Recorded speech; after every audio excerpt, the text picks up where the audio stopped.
Assalamualaikum warahmatullahi wabarakatuh. Salam sejahtera bagi semuanya. Welcome back to my channel TPMDS. Selamat datang kembali pada channel TPMDS.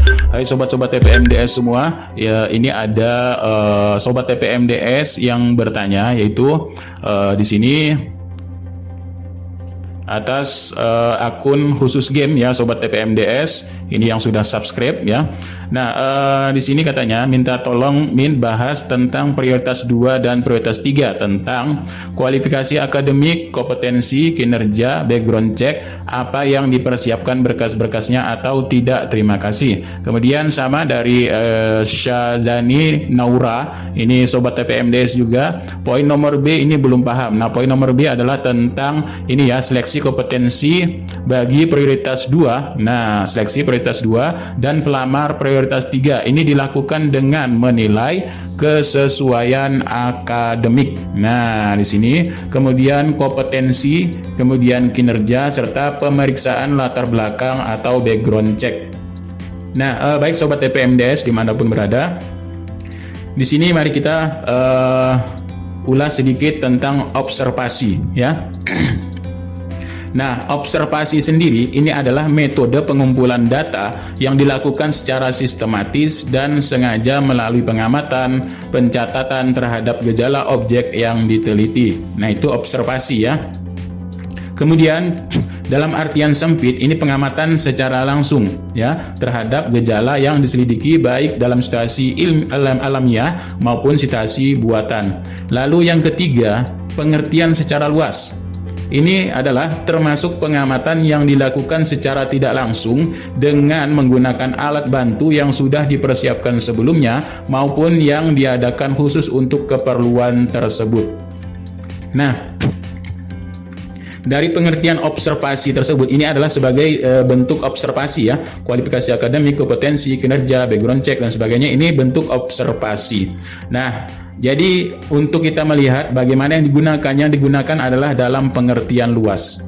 Karena dalam pengertian luas ini kita seleksi umum. Seleksi umum ini banyak sekali yang seleksi ya. Otomatis kalau seleksi khusus ataupun per sekolah, per Pemda bisa menggunakan pengamatan secara langsung karena panitianya banyak ya. Panitianya ada di tempat. Lalu pengertian secara luas ini bisa secara tidak langsung. Secara tidak langsung itu bagaimana? Bisa verifikasi data dan sebagainya ya, yang sudah dipersiapkan oleh Kemendikbudristek. Nah, jadi tidak mungkinlah kita seandainya ada 100 atau 1000 orang diperiksa satu-satu ya kan. Nah, jadi pemeriksaannya adalah pengumpulan datanya ini melalui pengamatan yang dilakukan secara tidak langsung dengan menggunakan alat-alat atau aplikasi ya yang sudah disiapkan sebelumnya maupun yang diadakan khusus untuk keperluan tersebut. Nah, lalu bagaimana sih yang dimaksud tadi dengan kualifikasi akademik, kompetensi, kinerja, pemeriksaan latar belakang atau background check? Nah, mari kita lihat. Ini dalam Pemenpan RB nomor 20 tahun 2022 untuk penilaian kesesuaian sebagaimana dimaksud nomor 4 ditetapkan oleh Kemendikbudristek ya. Nah, penilaian ditetapkan oleh Kemendikbudristek sendiri. Dan pelamar prioritas 2 sebagaimana dimaksud ini adalah THK 2 dan prioritas 3 ini adalah guru non ASN atau guru honorer di sekolah negeri dengan pengabdian paling rendah 3 tahun. Nah, ini ada kaitannya dengan tadi ya, yaitu pengertian luas, yaitu dilakukan secara tidak langsung atau menggunakan alat-alat atau menggunakan sebuah aplikasi dan sebagainya. Inilah ya, makanya ini untuk menilai masa kerja. Kalau di akun SSCSN, kalau menggunakan nilai sebelumnya, ini tidak bisa mendeteksi, yaitu untuk yang memiliki memiliki masa kerja 3 tahun di Dapodik. Ini tidak bisa ya. Nah, jadi yang bisa hanya data yang ada di data Dapodik, yaitu data TMT kalau tidak salah di sini ya. Nah, lalu bagaimana sih tesnya? Nah, untuk THK 2 kami kurang tahu karena data THK 2 ini adalah berada di database BKN ya, database BKN. Namun untuk yang THK 2 yang terdaftar mengajar di Dapodik ini sama seperti yang untuk data yang untuk prioritas 2 dan prioritas 3 ya. Kalau data THK 2 yang tidak mengajar tapi datanya ada di BKN, ini kami kurang tahu dalam pengelolaan di BKN ya. Tapi kalau THK 2 yang terdaftar di Dapodik yang mengajar, ini seperti ini sama juga ya. Nah, seperti kita ketahui, Kemendikbud sendiri menggunakan data-data untuk guru. Ini ada info GTK ya. Nah, ada info GTK, kemudian data induk Dapodiknya ya yang dikelola oleh operator sekolah, kemudian ada SIM PKB dan lain-lainnya ya. Nah, dalam info GTK saja di sini kita sudah bisa melihat ada rekam jejak ya. Nah, rekam jejaknya di sini. Jadi bisa kita lihat ya, karena untuk menilai seluruh guru di sini otomatis yang lebih mudah, lebih simpel adalah menggunakan data-data secara elektronik yang sudah terintegrasi ya. Data Dapodik ini sudah terintegrasi dengan akun SSCISN juga, tinggal ditransfer datanya. Nah, seperti itu ya. Nah, lalu yang pertama, apakah yang dimaksud dengan standar kualifikasi akademik? Ini kita uraikan sedikit ya. Kemungkinan Bapak Ibu semuanya sudah paham, sudah tahu. Bagi yang belum paham, yang bertanya itu Sobat TPMDS tadi, ini kita jelaskan kembali ya. Nah, peraturan standar kualifikasi akademik serta kompetensi guru itu yang bagaimana? Nah, ini peraturan dari Mendiknas yaitu nomor 16 tahun 2007 ya, tanggal 4 Mei tahun 2007 tentang standar kualifikasi akademik kompetensi guru.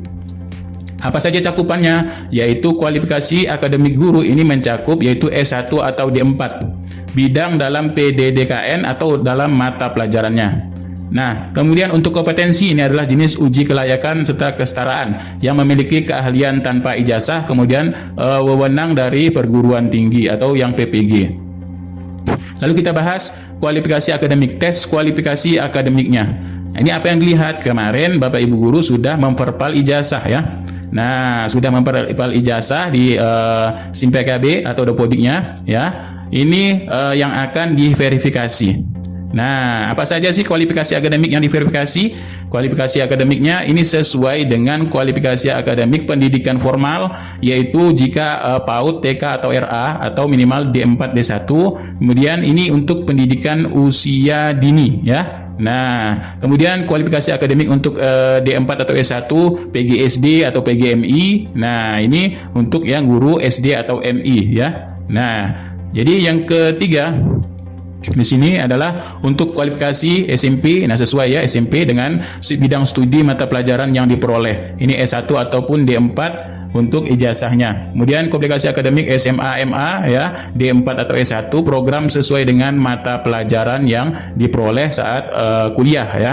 Nah, lanjutnya ada kualifikasi untuk guru SLB ya, ijazah D1. Ini kesesuaian dari ijazah linearitas ya, program studi khusus sarjana sesuai dengan mata pelajaran yang diajar atau diampu dan diperoleh dari program studi akreditasi. Kemudian kualifikasi akademik guru SMK atau MAK minimal D4 atau S1, ini adalah program studi sesuai dengan mata pelajaran yang diajarkan atau diampu dan diperoleh dari program studi yang terakreditasi. Catatan untuk guru mata pelajaran normatif dan adaptif ya. Ini untuk SMA atau MAK. Nah, itulah yang disebut dengan melihat dari kualifikasi akademik. Jadi Bapak Ibu mungkin sudah terpenuhi ya, karena sudah verbal ijazah, karena sudah valid. Ini akan bisa terpenuhi dari kualifikasi akademiknya. Nah, kualifikasi akademik sendiri ini adalah ijazah yang dipersyaratkan bagi guru untuk lakgas pendidik pada jenjang atau jenis atau sadik mapel yang diampu. Nah, kualifikasi akademik ini diperoleh melalui program studi S1 atau D4 pada perguruan tinggi yang memiliki program pengadaan tendik atau terakreditasi atau perguruan tinggi non-dik yang terakreditasi ya. Ini kualifikasinya S1 ataupun D4. Jadi secara utuh ini akan jadi calon guru dan dik prajabatan. Nah, inilah ya yang dimaksud tes kualifikasi akademik, dan itu pun sudah Bapak Ibu lakukan yaitu saat kemarin mendaftar untuk verbal ijazahnya ya pada Dapodik. Nah, sejatinya guru ini memiliki yang wajib dimiliki oleh guru dalam kualifikasi akademik adalah kompetensi serta sertifikat pendidik untuk kemampuan mewujudkan tujuan Dignas ya, Dinas Pendidikan, untuk sehat jasmani serta rohani. Nah, ini sebenarnya untuk ketentuan pasal dari Undang-Undang Guru dan Dosen yang wajib guru miliki ya. Tapi guru honorer ini kemungkinan tidak sampai di situ, tapi kualifikasi akademiknya cukup yang ijazahnya saja tadi. Lalu kompetensi ya. Kompetensi yang dinilai ini adalah di sini ada standar kompetensi guru ya Bapak Ibu. Nah, standar kompetensi ini adalah kompetensi pedagogi, kepribadian, sosial, profesional, dan standar kompetensi ini mencakup untuk guru PAUD, TK, RA, guru SDMI, guru mata pelajaran pada SD, MI, MTS, SMA, dan SMA atau MAK ya. Nah, ini pun kompetensi ini sendiri mencakup dari tadi pedagogi, kepribadian, sosial, dan profesional. Ini diperoleh melalui Dikprofesi, pelatihan pengalaman keprofesionalan ya. Jadi ada 4 komponen untuk kompetensi, jadi pedagogi, kepribadian, sosial, dan profesional. Nah, ini bisa kita lihat juga di kompetensi pada laman Kemendikbudristek ya. Nah, ini ada guru berbagi, SMPKB, guru penggerak ya, ada vokasi untuk kejuruan, ada studi lanjutan guru, ada PPG, organisasi penggerak ya, diklat GPK, guru praktik baik, dan diklat penguatan kepala sekolah dan sebagainya ya. Nah, itu sebagian juga bagian dari kompetensi guru ya. Nah, lalu yang kinerja, bagaimana yang kinerja? Kinerja adalah yang dinilai ini penilaian kinerja guru atau PKG ya. Nah, PKG mungkin Bapak Ibu sudah tahu semuanya. Di sini dimensi utama ada perancangan pembelajaran, RPP, silabus dan sebagainya ya. Kemudian pelaksanaan kegiatan belajar yang efektif ya. Kemudian penilaian pembelajaran, ini Bapak Ibu guru semuanya sudah paham dengan hal ini ya. Nah, penilaian kerja GTK, rekap kehadiran, capaian penilaian oleh asesor, instrumen penilaian kerja guru oleh asesor ya, rata konsesioner, ini mungkin Bapak Ibu guru semua sudah ada di sekolahnya masing-masing ya. Kalau paling tidak, kalau mengadakan akreditasi, ya akreditasi ini sudah lengkap semuanya seperti ini kalau untuk dilihat dari arsip-arsip tersebut. Tapi kalau Kemendikbud sendiri ini sudah menggunakan elektronik ya. Nah, menggunakan sebuah aplikasi-aplikasi. Kemungkinan aplikasinya di sini ada pada info GTK di sini ya. Nah, di sini ada MGMP dan sebagai materi diklat, guru penggerak, layanan info GTK, komunitasku ya. Nah, di sini anggota. Nah, itu bisa juga sebagai penilaian kinerja, dan semua ini akan terintegrasi dalam sistem Kemendikbudristek ya. Nah, yang ketiga ini pemeriksaan latar belakang atau background check ya. Nah, latar belakang sendiri kita bisa lihat latar belakang adalah sebagai rekam jejak kita di sini ya, info GTK 2020, 2021, 2009, keaktifan kita ya, background checknya di sini.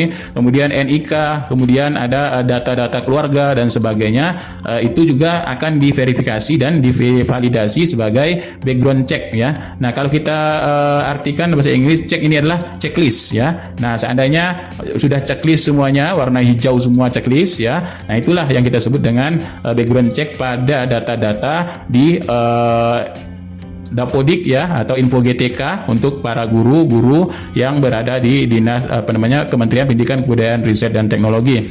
Nah, selain itu juga kalau dari pasal 7 di sini kita bisa juga lihat ya, untuk pelamar-pelamar ini warga Indonesia ya, usianya 20 sampai 59. Ini untuk prioritas 3 atau prioritas 2 juga ya. 3 tahun di Dapodik, tidak pernah dipidana, tidak pernah diberhentikan dengan hormat atau tidak hormat, tidak menjadi anggota pengurus pegawai politik ya. Nah, ini kalau mau menjadi ASN ini dilihat dari backgroundnya ya. Kalau dia menjadi anggota partai politik, ini tidak bisa mengikuti, tidak layak sebagai ASN ya. Kemudian memiliki kualifikasi akademik ya, dan cerdik, kemudian sehat jasmani ya. Nah, ini kalau tidak sehat tidak bisa ya. Kemudian surat keterangan berkelakuan baik, seandainya kita pernah di penjara ataupun memakai sabu, narkoba ya, masa bisa menjadi ASN. Kemudian persyaratan lain sesuai kebutuhan jabatan yang ditetapkan oleh Menteri Penyelenggara Urusan Pendidikan, Kebudayaan, Riset dan Teknologi ya. Nah, itulah sedikit jadi yang di